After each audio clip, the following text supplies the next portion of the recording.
Hello friend and अस्सलाम वालेकुम।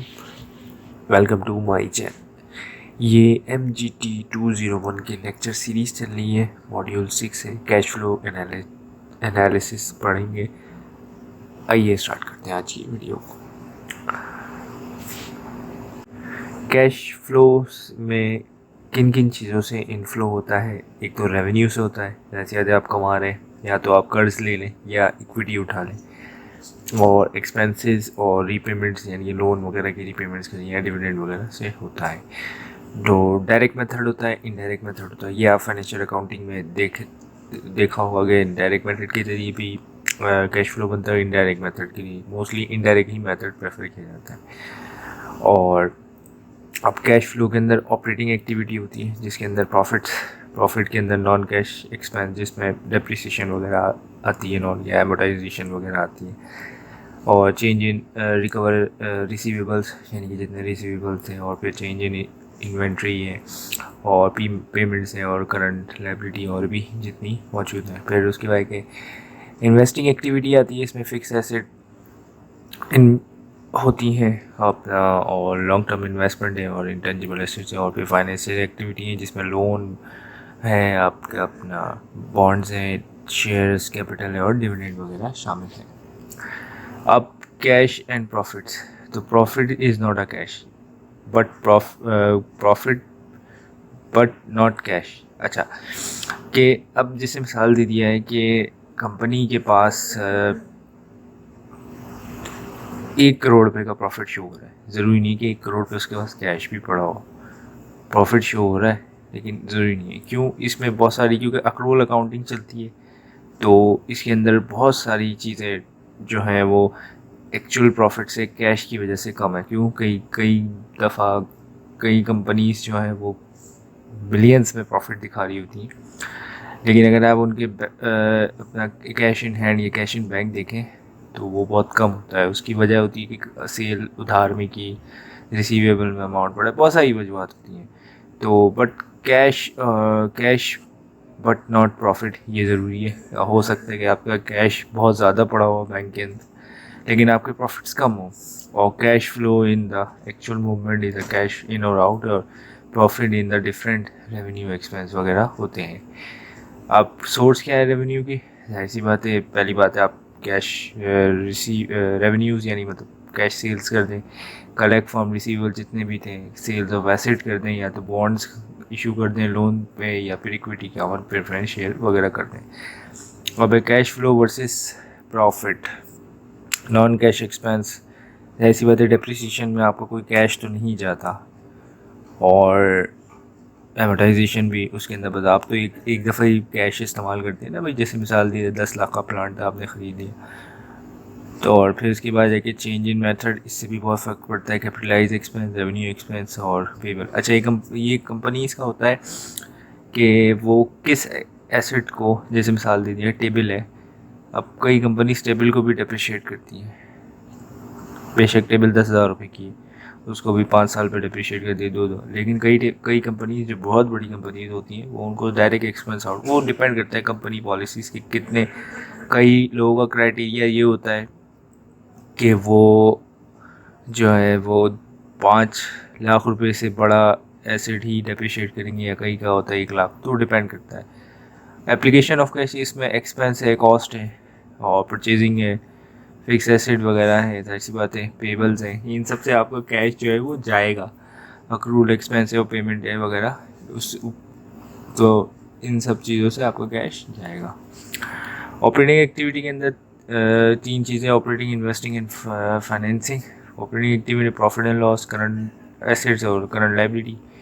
Non cash में डिप्रिसिएशन, एमोटाइजेशन, रिटर्न ऑफ, कोई मतलब एसेट जो है वो तबाह हो गया, आपने उसको हटा दिया। प्रोविजन ऑफ बैड डेट्स आता है, या अदर प्रोविजन, यानी कि आपने कोई वारंटी वगैरह के प्रोविजन बनाए हुए। नेट ऑफ और फिर इफेक्ट ऑफ नेट प्रॉफिट। फिर ऑपरेटिंग एक्टिविटी में इनकम है, ऐड नॉन कैश एक्सपेंस है। फिर उसके बाद कि add decrease in current assets, या फिर subtract increase in the current assets, add increase in current liability, और subtract decrease in current liability. Impact of current asset change क्या है, ओपनिंग एंड क्लोजिंग बैलेंस होता है, चेंज इन करंट एसेट है और receivable और inventory prepaid, why not consider cash, ये सब की चीज़ आती है। अब इसके अंदर क्या दिया हुआ है, impact of current liability change, तो अकाउंट रिसीवेबल, नोट पेबल और अक्रूवल और शॉर्ट टर्म फाइनेंसिंग में अब क्या है, एग्जाम्पल ऑफ ऑपरेटिंग एक्टिविटी जिसमें क्या दिया हुआ है, नेट इनकम दी हुई 1,00,000, डिप्रिसिएशन दी हुई 20,000, रिसीवेबल 18,000 से बढ़ रहे हैं, डिक्रीज इन इन्वेंट्री कितनी हो रही है 6,000 से, और पेबल जो है वो 7,000 से, और अक्रूवल एक्सपेंस जो है वो 5,000 से। अब देखें डिप्रिसिएशन, अब इसके अंदर उल्ट चलते हैं, जैसे आते उसमें डिक्रीज़ हो रहा था लेकिन आप ऐड करेंगे, अब इसमें रिसीवेबल इंक्रीज़ हो रहा है, तो हमेशा कैश फ्लो के अंदर जो जहन में रखें ये रिवर्स वर्किंग होती है। अगर कोई चीज़, जैसे मिसाल दे दी आप पेमेंट कर रहे हैं कैश की, जैसे मिसाल दे पेमेंट कर रहे हैं पेबल्स को, यानी कि जो आपकी लाइबिलिटी थी उसकी पेमेंट कर रहे हैं, तो ये कैश फ्लो में ऐड होगी, और अगर आप कोई चीज़ रिसीव कर रहे हैं तो वो कैश फ्लो से माइनस होगी। तो अब ये 18,000 जो है वो इन्वेंट्री इंक्रीज़ हो रही थी तो उसको माइनस कर दिया। अब डिक्रीज़ इन इन्वेंट्री तो ये ऐड हो जाएगा, इंक्रीज़ इन अकाउंट्स पेबल में इजाफा हुआ तो ये भी ऐड होगा, और डिक्रीज़ इन अक्रूवल एक्सपेंस तो ये माइनस हो जाएगा। इस तरीके से आपका जो आया 10,000 आया और फिर ऐड कर दिया तो आपने 1,10,000 रुपये आ गया। अब इन्वेस्टिंग एक्टिविटी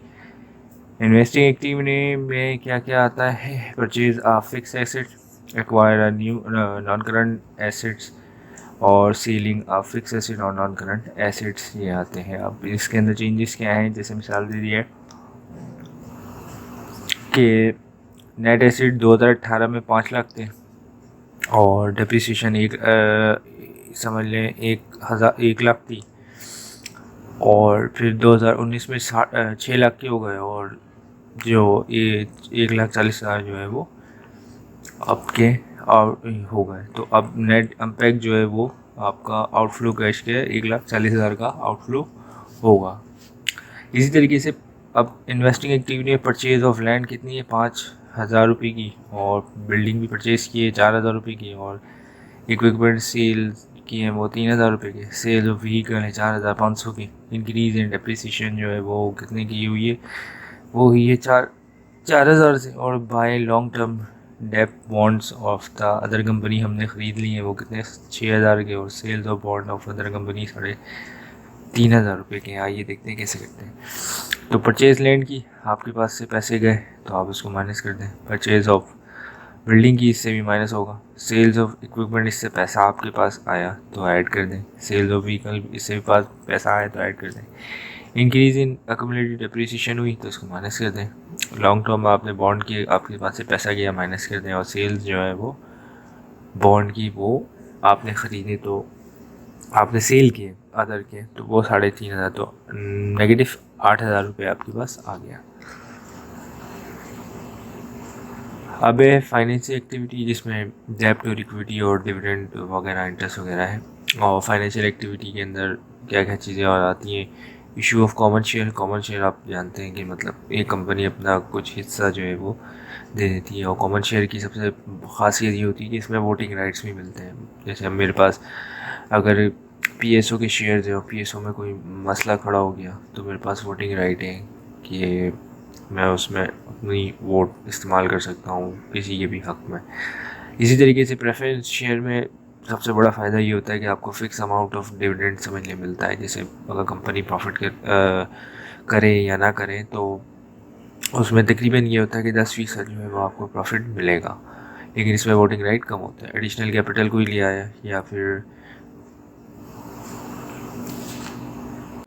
ट्रेजरी स्टॉक है, डिविडेंड है, रिटेन अर्निंग्स है। रिटेन अर्निंग जो होती है वो इनकम, वो रिटेन अर्निंग जो होती है वो समझ लें वो हमेशा एज अ, यानी कि retain earning is net income but not part of financial activity because they are already treated under operation activity. यानी कि मतलब रिटेन अर्निंग इन्वेस्टिंग एक्टिविटी में नहीं आता और फाइनेंशियल एक्टिविटी में नहीं आती। क्यों? क्योंकि ये पहले ही कर चुकी होती है, और रिजर्व्स वगैरह होते हैं। कंपनी जो है वो देखें, जब भी कंपनी, जैसे मिसाल दे कंपनी 1,00,000 रुपये का प्रॉफिट कमाती है ना, और अगर उसको डिविडेंड देना भी है 40,000 रुपये का, देगी डिविडेंड, वो पूरा नहीं देगी, क्योंकि हमेशा थोड़ा बहुत रेनी डेज या फिर कोई मसले मसाइल हो जाए उसके लिए रखती है। Financial activity short term borrowing, जैसे आप जो है वो 3 महीने के बिल्स बॉन्ड्स इशू कर दें, लॉन्ग टर्म में 5 साल के 10 साल के इस तरीके से कर सकते हैं। Current portion of long term debt वगैरह, ये सब चीज़ें या बोरिंग वगैरह, लीज पेमेंट्स वगैरह शामिल है। अब इसके अंदर लॉन्ग टर्म बोरिंग कितनी है, 40,000, पेमेंट जो है वो 30,000 की है। शॉर्ट टर्म बोरिंग कितनी, 15,000, इशू बॉन्ड्स जो है 35,000 के। रिटायरमेंट ऑफ बॉन्ड्स कितने हैं, 4,500, पेमेंट्स ऑफ इंटरेस्ट कितने, 3,000, इशू ऑफ कॉमन शेयर कितने, 20,000, परचेज ऑफ ट्रेजरी कितनी है, वो है 5,000, और डिविडेंड पेड 10,000, और प्रॉफिट जो है वो अर्न किया 23,000 रुपये। तो लॉन्ग टर्म बोरिंग जाहिर सी बात है, इसमें पैसा आपके पास आ रहा है तो आप इसमें ऐड कर देंगे। पेमेंट्स कर रहे हैं, आपके पास पैसा जा रहा है तो आप इसमें माइनस करेंगे। शॉर्ट टर्म बोरिंग, इसमें भी पैसा आ रहा है तो ऐड करेंगे। और फिर long term issue debentures bonds हैं, वो कितने हैं आपके 35,000, वो आप इसमें ऐड करेंगे। रिटायरमेंट के लिए जाहिर सी बात है आपने पैसा रखा है अलग, जो मतलब पीएफ वगैरह जो भी होता है रिटायरमेंट प्लान वगैरह, उसके लिए आपने पैसा है तो वो माइनस कर देंगे। इंटरेस्ट पेमेंट, क्योंकि जाहिर सी बात है वो हम पहले ही कर चुके होते हैं, फाइनेंशियल एक्टिविटी में नहीं आएगी। इशू कॉमन शेयर किए हमने, और परचेज ऑफ ट्रेजरी स्टॉक किया, और डिविडेंड पेड किया, तो 60,500 जो है वो आपके पास पॉजिटिव जो है फिगर आई। अब एग्जाम्पल ऑफ ऑपरेटिंग एक्टिविटीज़ में कलेक्शन फ्रॉम कस्टमर से सही है, यानी कस्टमर से आपने पैसे पकड़ लिए जो उधार पे माल में। कैश पेड टू सप्लायर है, सप्लायर को आपने पैसे पेमेंट कर दी। कैश पेड टू एम्प्लॉयज़ है, यानी सैलरी वगैरह पेड कर दी, वेजेस वगैरह पेड कर दी। Cash paid to prepaid expense, मतलब मिसाल दीजिए एक्सपेंस जो है वो 1 महीने बाद होना है, लेकिन आपने पहले से ही पैसे दे दिए। जैसे मिसाल दिए माल तैयार करने के लिए आपने 10% उसको पेमेंट कर दी, तो हैसियत एक्सपेंस जो है आपका, या फिर कोई और एक्सपेंस था वो आपने कर दिया। इंटरेस्ट रिसीवेबल, डिविडेंड रिसीव है, इंटरेस्ट पेड है, और इनकम टैक्स पेड भी आपने कर दिया। अब cash to supplier, cash payment to supplier जिसमें परचेज स्टॉक होगा ये प्लस होगा, एंडिंग स्टॉक ये भी प्लस होगा, माइनस होगा ओपनिंग स्टॉक। ओपनिंग पेबल जो है वो ऐड होगा, और एंडिंग पेबल जो है वो लेस होगा। फिर उसके आगे कस्टमर से है, नेट सेल्स ऐड होगी, ऑपरेटिंग अकाउंट जो है वो ऐड होंगे, और क्लोजिंग जो है वो एंडिंग जो है वो माइनस होंगे।